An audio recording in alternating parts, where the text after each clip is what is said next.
Niamey pour la dénonciation de ce jour. Alors, parfait. Ici, la dénonciation de ce jour est en droite ligne avec notre taquinerie de ce matin. C'est l'histoire de deux jeunes filles, deux jeunes femmes aujourd'hui, qui ont fait une formation en soins médicaux. La première est allée trouver emploi dans une structure qui lui a proposé 40 000 francs.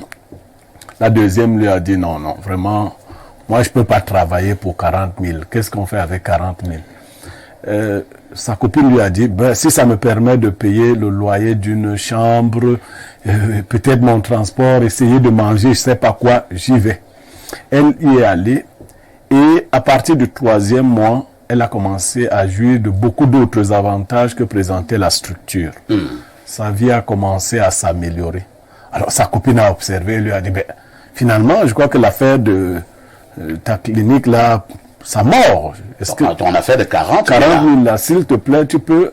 Elle a négocié avec la patronne pour qu'on recrute sa copine. Chose que la patronne a faite, se disant que si la première employée était de bonne moralité, probablement que si elle lui suggérait une autre collaboratrice, celle-ci serait également de bonne moralité. La deuxième a été recrutée. Et dans son cas, 3 mois n'ont pas suffi pour que la patronne se détermine à la recruter définitivement. Elle a été recrutée au 6e mois. Mais aussitôt qu'elle a été recrutée, elle a commencé à mener une guerre sans merci à sa copine qui l'a fait recruter. Le colportage et tout ce que vous pouvez imaginer, les crocs en jambes, allant jusqu'à accuser sa copine de voler ci ou ça. Elle a fait pendant un bon bout de temps. Mais la promotrice, qui est une femme assez mature, a passé le temps à faire ses propres vérifications. Au terme de ces vérifications, la promotrice a appelé les deux et leur a parlé en disant ce que chacune avait fait depuis qu'elle était arrivée dans sa structure. Elle a renvoyé la deuxième, celle qui avait été recrutée par les soins de sa copine. Elle a renvoyé et tenez-vous tranquille, c'est celle qui a été renvoyée qui est venue nous voir. Mais elle a eu l'honnêteté de nous raconter ce qui s'est passé entre sa copine et elle, le rôle qu'elle a joué. Elle voudrait se servir de notre plateforme pour demander pardon à sa copine, et ainsi de suite. Donc nous avons pensé que nous pouvions porter une telle dénonciation à l'attention de tout le monde.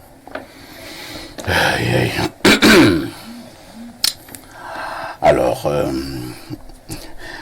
cette dénonciation soulève beaucoup de problématiques. Beaucoup de problématiques. Moi, j'ai fini de faire mon travail. L'ingratitude, première problématique. L'arrogance, deuxième problématique. Le mauvais cœur, comme on dit au Cameroun, troisième problématique. Un peu de sorcellerie et livou, quatrième problématique. Je passe la parole au docteur Ricoto pour son commentaire. Parfait, ici, ce que le frère raconte, ce sont des choses que nous vivons. C'est le quotidien de l'homme africain. Je pèse bien mes mots quand je les dis. Voyez-vous, on le vit d'autant plus proche qu'à un moment donné, ça fait mal.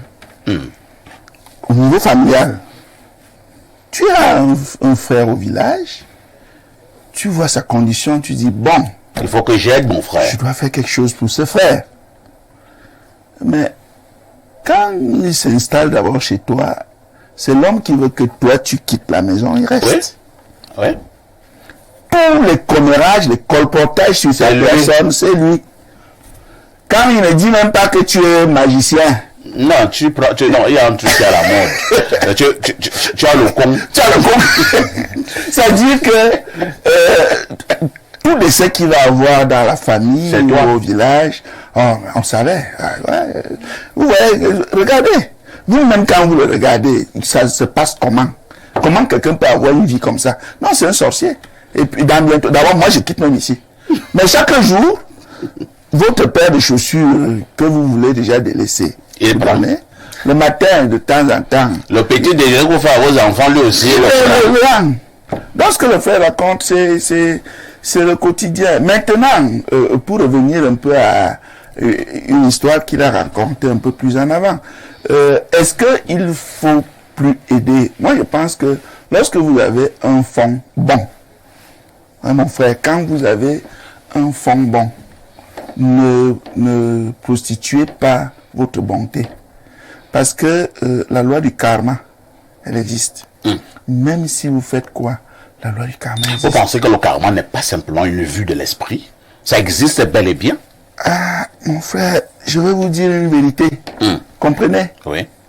Si vous parfait ici, lorsque je me lève, je vous cause du tort et que vous ne m'avez rien fait, je puis vous assurer que n'importe comment je vais le payer. Les gens n'en parlent seulement pas par orgueil, parce qu'ils savent que si je dis que ce que j'avais fait faire ici, je paye. Je paye. Mais ils payent. Ils sont seulement assez orgueilleux pour ne pas le reconnaître. Je vous le dis. Quand tu es né bon, tu es né bon. Quand quelqu'un est mauvais, lui, il sera toujours mauvais toute sa vie. Même s'il vit avec... Le méchant est méchant. Oui, le méchant reste méchant. Le méchant, voilà quelqu'un à qui... D'abord, il faut voir sa démarche. Quelqu'un te dit, allons, on peut nous aider là-bas. Changer notre situation. Tu es découragé d'avoir, tu dis à ton histoire là. 40 000. Qu'est-ce que je fous avec 40 000? Tu avais d'abord combien? Il y avait quoi avant? Comment dit quelqu'un? Tu avais d'abord combien? Il faut savoir se contenter du peu.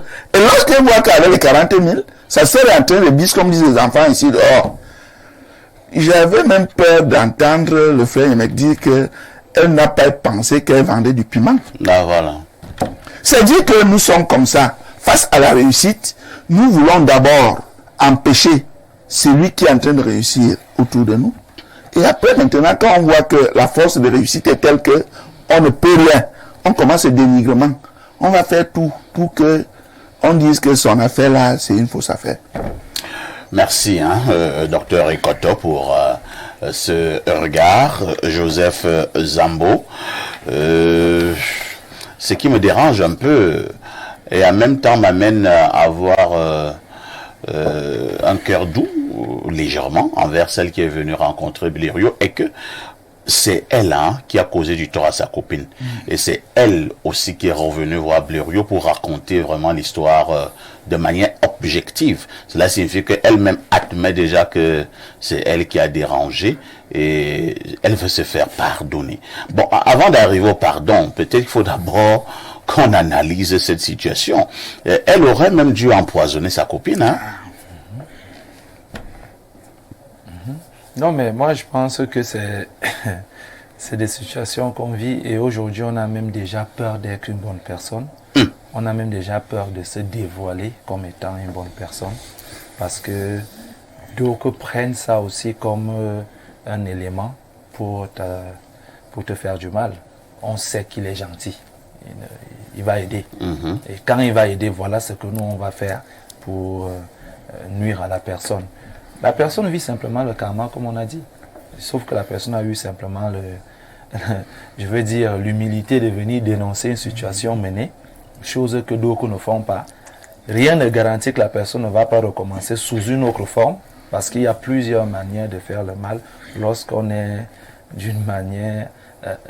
lorsqu'on est méchant. Voilà, lorsqu'on est méchant dans son fond intérieur.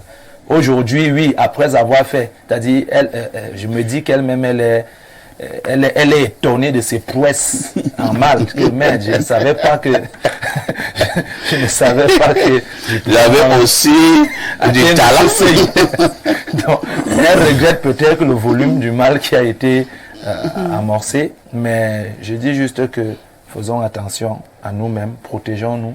Le bien reste le bien. On ne peut pas avoir peur de faire le bien. Le bien reste bien. Quand on tombe, on va toujours se relever. Mais à cette dernière, c'est ce qui va payer le prix de son action. Merci. Pierre Blériot-Niamey, vous qui êtes un sage, est-ce qu'il y a des indicateurs, bon, peut-être pas nos indicateurs, peut-être c'est pas le bon mot, est-ce qu'il y a Des indices? Des indices, c'est encore mieux. Est-ce qu'il y a des indices quand quelqu'un vient vers toi, il demande de l'aide, il demande ceci, pour savoir que la personne est une bonne personne ou alors une mauvaise personne? Parfois, ici, c'est peut-être prétentieux, mais je veux faire remarquer quelque chose. Vous vivez presque quotidiennement avec moi. Tout à fait. Et ça me touche quand c'est vous qui me qualifiez. Parce que je dis souvent aux gens qu'il y a beaucoup de faux fuyants, il y a beaucoup d'hypocrites à la télé. Tout à fait. Alors si vous le dites tout le temps, vivant tous les jours avec moi, c'est que ça peut être un grain de vérité. Je voudrais partager une petite expérience. Je suis allé rencontrer un ami un jour qui travaillait dans une grosse boîte. Mon intention n'était pas d'intégrer la boîte. Mais mon intention était de voir si l'entre-gens de cet ami pouvait me faire intégrer une autre boîte. L'ami a agi assez humainement. Il m'a fait des recommandations, mais on ne m'a pas retenu dans les boîtes où il m'a recommandé. Ce que j'ai compris dans l'attitude de cet ami, c'est qu'il se préservait de faire recruter dans la boîte où il était des gens qui le connaissaient ou qu'il connaissait, pensant que l'humain est souvent méchant. Quelqu'un peut venir dans votre boîte et il vous met en mal. Alors, je voudrais dire à l'adresse de cet ami et de d'autres personnes, il y a deux problèmes qui se posent. Si vous-même vous faites un certain nombre de choses ambiguës dans une boîte, même votre femme ne faites pas recruter là-bas. Parce que on se comprend. Tout à fait. Maintenant, si vous êtes quelqu'un de suffisamment clean, personne n'est totalement propre, mais en moyenne, tendez la main, mais prudemment. Ça veut dire qu'il faut prendre le soin de lire au-delà de ce que quelqu'un vous dit, ce qu'il pense. Vous savez, j'ai des techniques donc. Parfois, ici, quand vous entendez quelqu'un se plaindre des anciens amis, ne retenez pas seulement sa plainte, retenez ce qui est au fond de sa pensée quand il se plaint. Les méchants ont trop d'amertume dans le cœur. Il y a une forme d'amertume qui reste. C'est des gens qui ne décrivent que le mal qu'on leur aurait fait. Ne souligne, parce que quelqu'un ne peut pas vous recruter dans une boîte, vous ne commencez pas par souligner ce bien-là. C'est bien. Vous commencez par dire que mais, quand j'étais là-bas, et c'est lui qui harcelait les filles. Vous voyez, les méchants, et ils ne le font pas exprès. Si vous faites attention, vous débusquez les méchants. Et il faut les neutraliser quand il est temps. N'hésitez jamais à neutraliser quelqu'un. Moi, je vais vous dire, je m'entends souvent assez bien avec les boss, les patrons où je travaille. Quand je débusque un méchant, je te neutralise. C'est-à-dire, comme je dis à Yves, c'est que tu vois le type-ci. Regarde bien. Le type-ci qui hier poussait. Parce qu'il y a aussi que quand la condition d'un homme change, si sa vision change radicalement, c'est une personne dangereuse. Vous voyez? Donc, il faut bien regarder les gens avant de leur tendre la main, parce que quelqu'un peut venir te tuer dans la boîte où tu es. Mais pour revenir maintenant dans le cas de ces deux jeunes filles, Monsieur Joseph Zabo disait que l'autre s'est étonné du niveau de mal qu'elle pouvait atteindre. Pas forcément. À la vérité, chez elle, le karma n'a pas attendu longtemps. Et elle voudrait arrêter certainement les foudres de ce karma. Parce que des fois, Dieu est lent. Mais des fois, il est aussi trop direct. Tu fais au carrefour ça, avant garantie, il te paye. Non, Dieu fait souvent ça. C'est-à-dire, tu insultes un grand-père au carrefour ça. La moto te colle à il se fait tout. Donc, elle a ressenti déjà en si peu de temps son karma. Et je comprends qu'elle veut arrêter les foudres de ce karma. Mais ce que je vais lui dire et à d'autres, Si vous faites volontairement du mal à quelqu'un qui n'avait que de bonnes intentions de vous aider, votre karma se multiplie. C'est-à-dire, on ne vous paie pas seulement pour le mal là. Mais Dieu peut vous reprendre même ce que vous aviez avant. C'est-à-dire avant même de rencontrer la personne. Vous pouvez redescendre si bas que votre présente condition soit pire que la dernière. Il faut faire attention. Quand vous avez mangé du repas de quelqu'un, vous avez bu, vous avez été sous ses soins, à la limite, vous pouvez la boucler. Ah oui. Plutôt que de tenter de le dénigrer, de tenter de le détruire. Et il y en a beaucoup qui prennent du plaisir. Et pour chuter, en entreprise, faites attention. Quand quelqu'un vous a fait venir dans une boîte et que vous vous comportez méchamment à son endroit parce que vous voulez un poste plus élevé, pour les boss intelligents, ils vous voient, hein? Oh, bien sûr. Non, ils n'ignorent pas que vous êtes un ambitieux. Et les ambitieux sont sans limite. Ah ouais. Ouais. Un boss intelligent finit par se dire que est-ce que le type s'il ne va même pas m'enlever moi-même moi-même PDG. Oui, parce que vous avez des garnements qui peuvent même vous faire tomber vous-même, hein, capables de vous faire leur vendre votre boîte. Donc, quand vous tendez la main, demandez aussi à votre cœur de se conformer au bien qu'on vous fait. Blériot, vous allez également me permettre de raconter rapidement une histoire. Parce qu'on a beaucoup d'histoires à raconter dans ce domaine. Hein. Très jeune, on a commencé à être responsable dans des entreprises et nous avions vraiment des postes, on pouvait recruter. On avait des postes, on pouvait recruter. J'étais donc dans une entreprise et c'est moi effectivement qui fait l'entretien d'embauche à un jeune homme. Il est venu se présenter. Il disait qu'il était réalisateur. Je ne vais pas donner son nom à l'antenne. Non, pas besoin. J'ai fait l'entretien et tout. J'avais demandé un certain nombre de documents. Je me suis rendu compte que, il n'avait pas un diplôme professionnel. C'est-à-dire qu'il n'est pas sorti d'une école. Voilà. Et donc, j'ai compris qu'il a été formé dans le tas. Or, il était interdit qu'on puisse recruter des gens sans qui référence, étaient sans référence. J'ai plaidé, j'ai dit je ne connais pas ce monsieur. J'ai plaidé pour qu'on le prenne. Je me suis dit que bon, peut-être qu'il n'a pas eu la chance d'aller dans une école de formation, mais il peut avoir une formation dans le tas et avoir les compétences. Le monsieur a été recruté. J'ai dit que j'ai insisté qu'on le recrute et on l'a recruté. On a commencé à travailler. J'ai fait de lui mon réalisateur. Ah ouais, quel honneur. On a commencé à travailler. Premier couac, il y a une situation dans la chaîne de télévision. Le garçon, il fait un effort pour ne pas lancer l'émission. Or, là, l'émission est déjà arrivée, il n'y a que le générique. Qui tourne en boucle. Le générique qui tourne en boucle. Je demande au chef de plateau qui était en bas, que mais pourquoi l'émission n'est pas lancée? Il n'y a que le générique qui tourne en boucle. Il demande au réalisateur, mais il dit au réalisateur, mais lancez l'émission. Le générique ne fait que tourner en boucle. Et le grand patron appelle et demande pourquoi on ne lance pas l'émission. Vous connaissez la réponse de ce réalisateur que j'ai fait recruter? Le présentateur refuse de lancer l'émission. Non. Cet ancien patron dit ok, c'est bon. Il dit bon, mettez la musique.